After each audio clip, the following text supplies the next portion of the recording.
So there's been a lot of hoopla about digital currencies, and I think a lot of this is misguided. Particularly the concern has been about central bank created digital currencies. The way I would have you see this is there has been an irregular, steady progression going on for hundreds of years as monies have evolved. All money is something that we use to facilitate the buying or selling of things or services somehow, some way.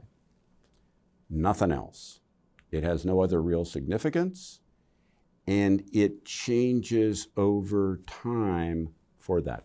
One of the reasons that people are so concerned about government-created digital currency, as if paper currency wasn't government-created, is the notion that they can spy on you and your transactions and know what you're doing. And in that regard, invade, be invasive, control, all that stuff. Now, the fact of the matter is, if they want to do that, they could pretty much already do it anyway. Once upon a time, money was hard coin and hard coin only. And the hard coin often was then inflated by governments making cheaper coins with less metal in them, less precious metal in them, diluting it. Then we got to paper currency. We evolved into a world that had checks, paper checks that we wrote. And when I'm a young guy, credit cards were first starting to come along. But if my mother and father wanted to buy something at the store, they paid cash or they wrote a check. Then later on, when I'm a young man, I'm using credit cards a lot. And I still use credit cards. And nowadays, people will pull out something like this and they'll pay for something with an app. That is a digital currency. The fact is we are digitizing almost everything we do in our culture that doesn't require a hard physical item.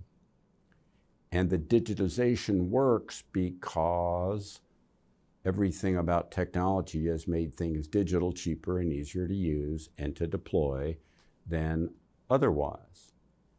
The reality is, if the government wants to right now, they can spy on you anyway. And if you haven't thought that through, you might look into that. They can call up any records you want. They can access your bank transactions. They can do that without you knowing it. If you think you can hide in this world from the United States government, you got another thing coming. The reality is mostly, and I don't mean this to be insulting to you personally, but mostly they don't care about you and what you do unless you create a problem for them, which mostly you don't. So they just kind of don't pay attention. And that'll be the same with central bank digital currencies, which won't be forced upon you, be elective upon you, and people have a hard time with that. We will continue to have monies evolve, some more successful than others, some succeeding, some failing, and these efforts are not forces, they're elective, which don't really cause a problem for you. Thank you for listening to me. Subscribe to the Fisher Investment YouTube channel if you like what you've seen. Click the bell to be notified as soon as we publish new videos.